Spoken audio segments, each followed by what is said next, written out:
Nutrition. We've got our own nutritionist, Brittany Dean of Be Inspired Nutrition.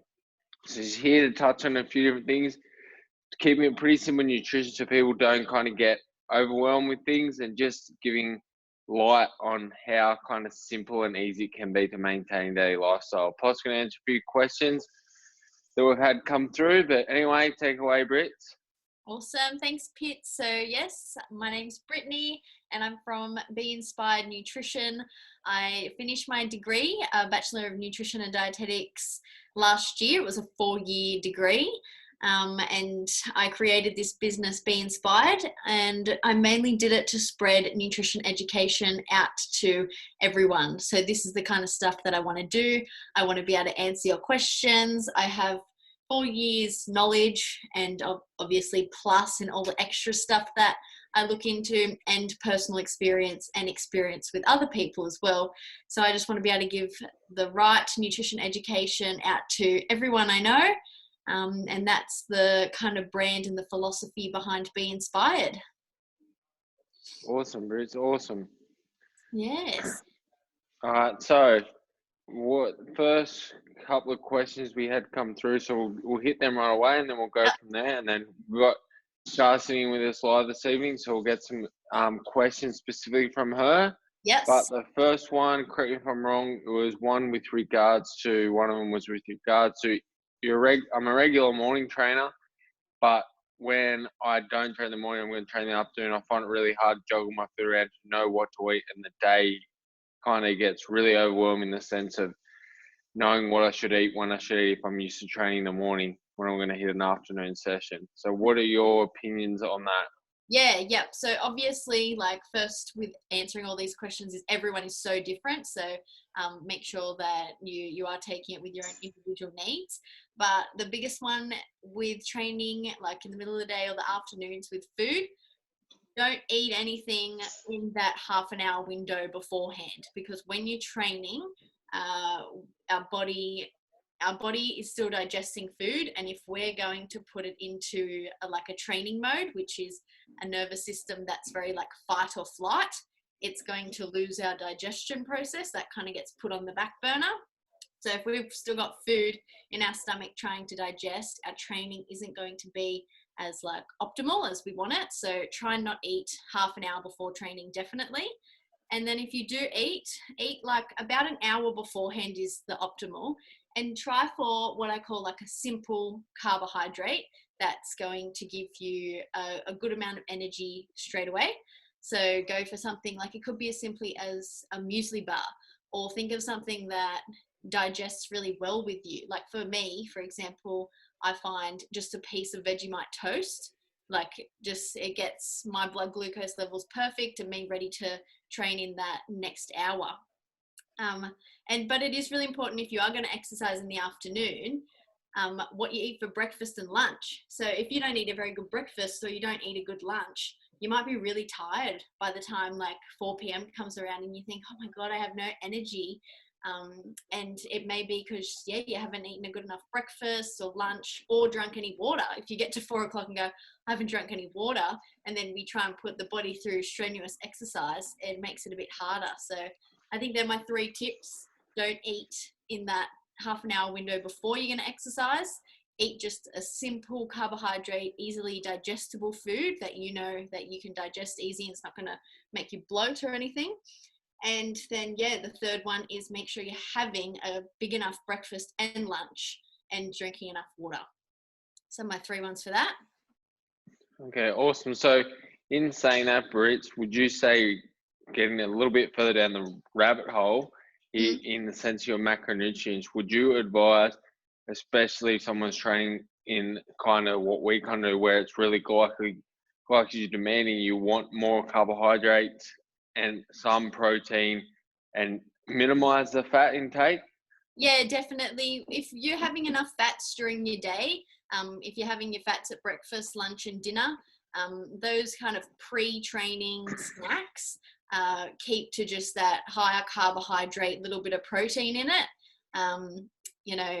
That's probably, your best kind of bet there. Having that carbohydrate meal then when you start training, your body will start burning that glucose up that's readily available, and then it'll hit your glycogen stores after that glucose is gone. But that concept of, training on an empty stomach feeling, that's generally when we don't have enough glucose in our blood, so carbohydrate in our blood. Okay, cool. All right, so now swinging to the complete opposite end of the spectrum as such, going back to morning training. I myself am a morning trainer. I've found different things with work and knowing a bit of nutrition myself and working with different individuals. When I train in the morning, I'm someone that generally works better if I go in the morning train. I've only been up half an hour, even if I had to coach cup class beforehand to train empty stomach, then eat afterwards. Yeah. But I know that doesn't work for everyone, especially if they need that pick me up and a bit of energy.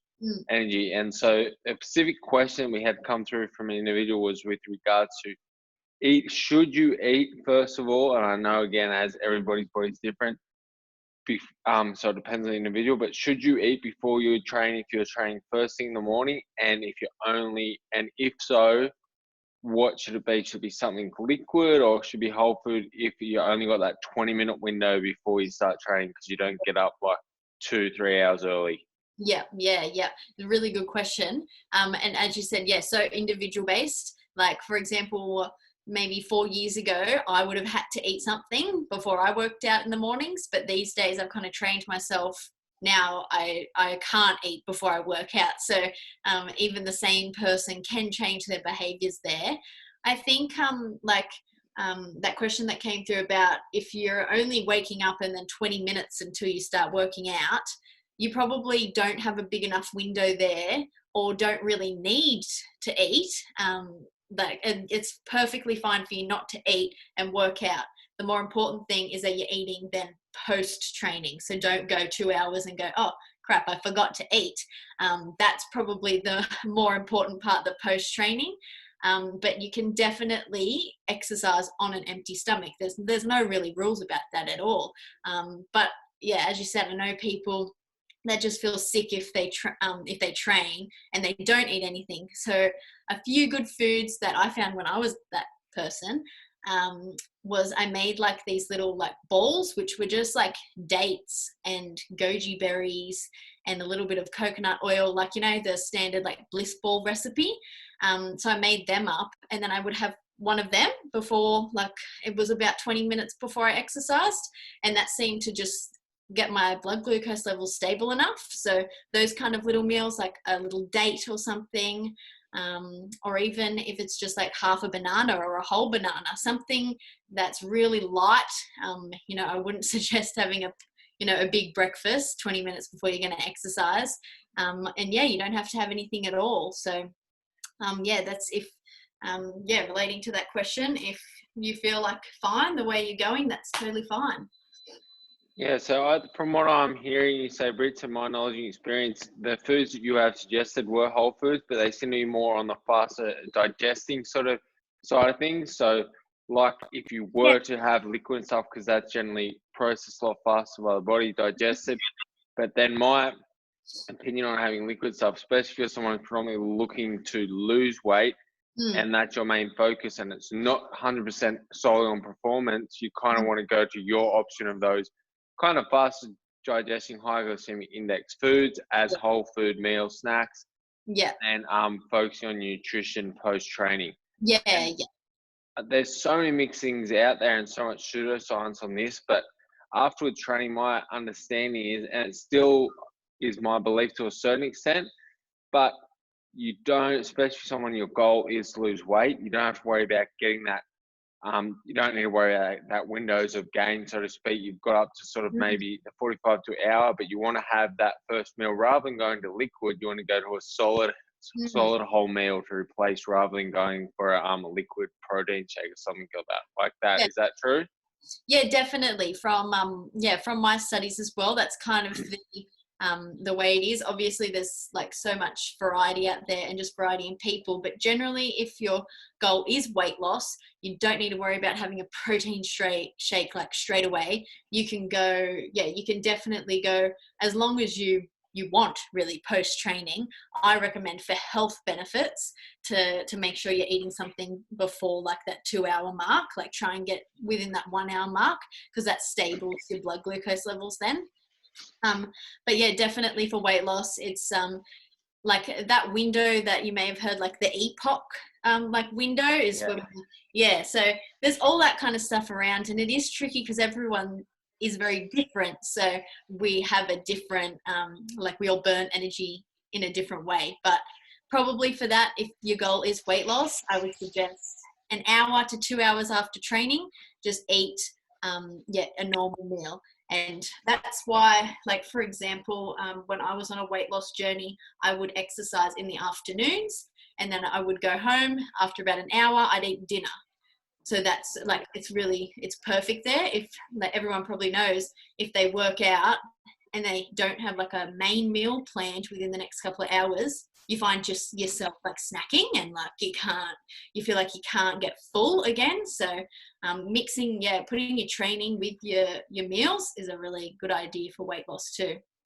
Yeah, 100%, 100%. And just while we're in the AM window there, what's your opinion? Like, I would say to that question, if you're lacking a bit of energy, but you didn't know if you really could digest any food and stuff, it's all trial and error. But I would suggest, I don't like pre-workouts or anything as such. If I'm to go to a pre-workout, mine is simply just a short black, an espresso shot or something like that. Like, coffee is life, and I love coffee, but I don't like to always depend on that, because I don't want to become someone that, if I haven't had my coffee by 6:30 a.m., I'm going to get these headaches and stuff. So would you think that, I guess, outside of that, would that be something that someone could go to if they're lacking a bit of energy and they're really struggling to digest anything, like, for instance, before they start training?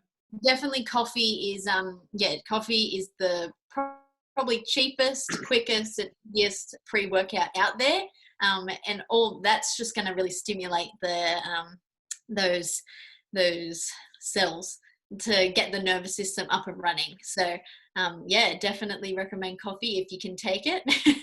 Awesome. I love that. I love coffee. Yeah. All right, and so one of the other questions that come through is, I guess, female related, which, no offense, ladies, you guys are really tricky and hard to work with. I always find it a big struggle and juggle personally when I'm trying to deal with female client stuff regarding foods, because my belief is that males kind of have it a little bit easier in that side of things, especially the hormones and things. So what's, I guess, the best foods for females to take regarding like training and recovery, and also to support their hormones? So you're definitely right. Females do have a couple of extra hormones and hormonal things, I guess, from being able to carry a baby that we've got. So hormones, we've got like similar ones, sex, like both male and female. That's like our insulin, and there's like certain different ones we both have. But the ones, obviously, sex specific hormones to women is a very complicated topic. It's definitely not like a one size fits all, but the biggest thing with hormones is our healthy fats. So what I recommend is making sure you're getting enough healthy fats in your diet. So that's like having our olive oil, our fish, if you don't like fish oil tablets, or chia seeds if you're a vegan or vegetarian. And then having our nuts. So making sure we've got healthy fats in our diets really assist with hormones. A good thing as well with women to check how our hormones are going is to check our menstruation cycle. So like, are you having a normal period? If you're not, then probably go to your doctor first of all to check what else is going on. But definitely use that to see, okay, well, what foods did I eat like in the last month? Did I eat just crap, and has that affected my hormones? And do a bit of a trial and error on yourself with consuming more healthy fats. There's lots of stuff out there that will tell you to eat this specific food like a superfood, but I guess unfortunately the answer is having a balanced, healthy diet. So it just comes back to making sure that you're getting enough exercise as well, getting enough sleep.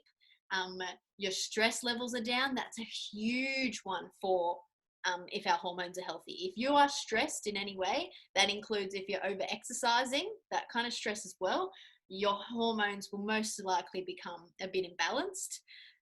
So that's a huge one, stress, firstly. And then, then making sure our diet is healthy. We're having limited, that white sugar, that's just, we're not having too much of that, and consuming healthy fats. So that's probably my best population overall advice there with the hormones. And I guess with the training and recovery they're both kind of the same, males and females. Training, so foods for training and recovery is kind of what we just touched on in the last 10 minutes really there. Making sure the before workout you've got a carbohydrate snack, and then post workout making sure our meals have carbs, protein and fats in it to help us recover, especially protein obviously for our muscle recovery. So very females and males with that post recovery training is pretty similar stuff. Awesome. Okay, so fiber sources, etc. Go. Yep. So fiber, what a topic. So the recommended dietary intakes are 25 to 30 grams. 25 for females, 30 grams to males. Without working on the numbers, if you've got a healthy diet, the way I look at fiber is take your daily diet, write it down, and see some swaps you can do to make it a more high fiber food. So for example, classic example, change your white bread or your white wrap to a wholemeal version, or change your white pasta or rice pasta to a brown rice pasta, or one of those spelt flour pastas. White rice to brown rice, and doing little things as well. So one of the things I've done is I don't peel my carrots anymore. Like I used to just peel my carrots, having them and then cut them up, but now I keep the skin on my potatoes. I've been trying to keep the skin on if I eat a kiwi fruit. So so making those little swaps, so you don't need to worry about, how much fiber is this, am I getting enough? If you're looking at your day and you've got some high fiber foods in there, especially breakfast, lunch and dinner, you're probably having enough fiber. And I guess the most important point I want to push across there is making sure you're drinking water, because with fiber, it only works, and it is critical that you drink water as well. Otherwise it can cause some bowel issues. But yeah, some great sources of fiber is just looking at your diet and going, what kind of white things can I swap to some brown things? And keeping the skin on fruits and vegetables, and things like beans and legumes are another great thing. Okay, awesome. So pretty simple, right? Just trying to bring in more variety where you can, brightly colored things rather than sticking to the white. Yeah, exactly right. And there's nothing wrong with, the white things either. It's just that obviously those browner flours and the brown rice things, they contain the whole part of like the husk and everything as well of the cell part. Yeah, so that's where you get good fiber. They haven't been so processed as such, yeah? Yeah. Cool. All right, and so, Charlotte, have we got any questions? Yes. I do have a couple. When you're talking about healthy fats before, is there like too many that could be bad? Like, should we like have healthy fats with each meal? Is it more like once a day, making sure that healthy fats are included in the diet? Like, what's your thoughts around? Yeah, good question. Good question. So generally what we look at is fats is one of the 3 macronutrients, so carbs, protein and fats, and we've got to have all 3 of them each day. The rough percentage for carbs each day is about 40 to 50%, and then our protein 25% and fats 25%. That people come up with all different numbers. I just keep it simple and go 50, 25, 25. And so in saying that, then about 25% of your day should be accumulated with healthy fats. So that may look like if you've had, a big avocado on toast in the morning, and you've got olive oil lunch and dinner, that may be like kind of enough for you, and you've put chia seeds in your smoothie. A really good way to know whether you're having too much or too little fats is to track the macros for a week or so. So, and that's something that I can do. Do you want to like chat with me, like as a part of Be Inspired? I do one-on-one where I can give you like your macro count, and we can see like if you're hitting them or not hitting them. But generally, people are eating not enough fat. So definitely you're probably not going over the top there. Yeah. Cool. No, that's the question for that. And then my other one was just around like supplements. Like, what's your thoughts on like protein powders? And then, like you're saying before, when you finish a workout, you should go and eat. So I assume like a steak would be better to eat, or would it be like do a protein shake, or like what's your thoughts around like supplements and swapping them out and whatnot? Yeah, so totally, like, you know, just from my 4 years at uni and from my experience, food always comes first. So we can get enough from food. Supplements are really good if we can't get enough from food, to have that supplement there. So that's where supplements come in really handy, because a protein shake is really easy to have, and if we're trying to put more protein into our diet, it is a really good thing. And True Protein, for example, is a really good protein company, really healthy protein. However, it's definitely something that if you have the ability to eat food and chew on steak and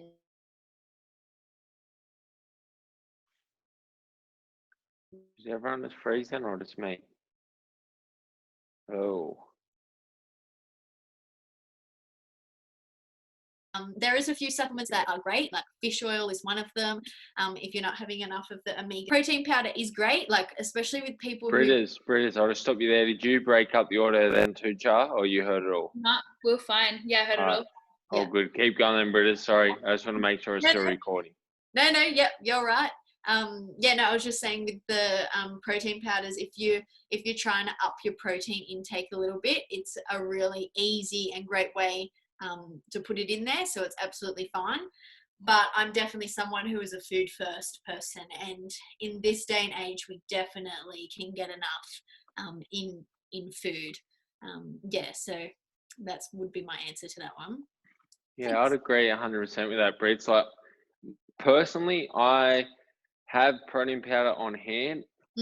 More often than not, I'll have, if I've lacked the amount of protein I should have had in a day, I'll have a protein shake at night before I go to bed. Yeah. And then I'll have one, say, through the day post-training stuff, only if I'm strapped for time. I've got to quick jump on the floor to coach a class. If I have time, I simply will have a whole food breakfast. And as I say, a whole food meal. I'm normally a morning trainer, so that meal is normally breakfast, and I'll have that meal within sort of 20 minutes after training. If I've had done something that's really depleted me beforehand, I'll generally always try and cycle through having creatine post-training, or sometimes have it because from my knowledge and understanding that it's not too critical where you have it before or after, as long as you get the adequate through the day. I'll mix some carbohydrates with that, like some fast absorbing carbohydrate liquid form. Otherwise, I'm just whole food. Yeah, and you just hit the nail on the head too there, Pits, with like, it doesn't really matter too that you're having a protein shake or something like straight away, really, to make it as simple as possible. What you're having over the day and then over the week is what really matters, you know? So as long as you're getting your protein in at main meals, you're on track. Awesome. Good question, Charlotte. Yeah, good question, Charlotte. Good question. Have we got anything further, Charlotte?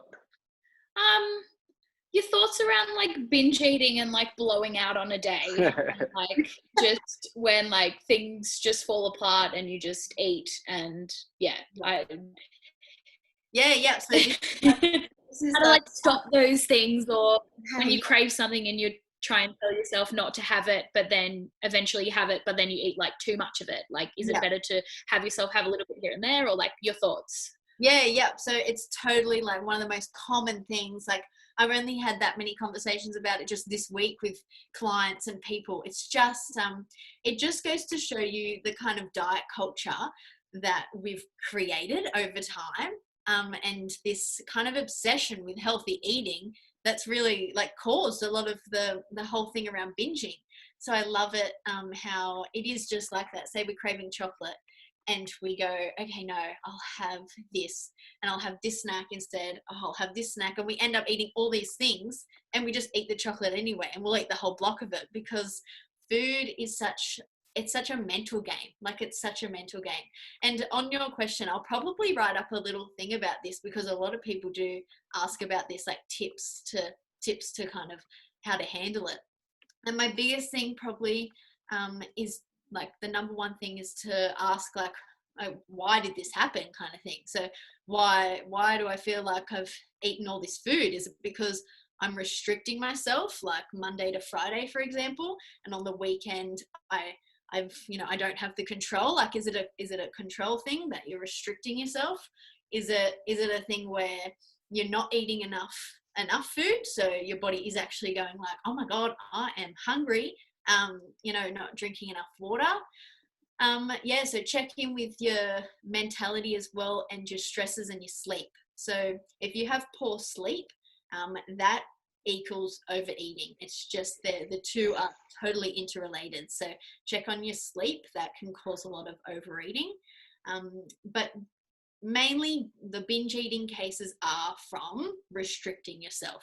And I went through a big phase of binge eating myself, so I can speak on it from a personal experience. And the only thing that helped me out of it was allowing myself to eat whatever I wanted, whenever I wanted. So for me, chocolate, I made sure I had chocolate on me all day, every day. And I made sure I ate chocolate every single day. And now, like, it was a bit hard to do it, obviously, but now I just eat chocolate when I want to. I don't have it some days.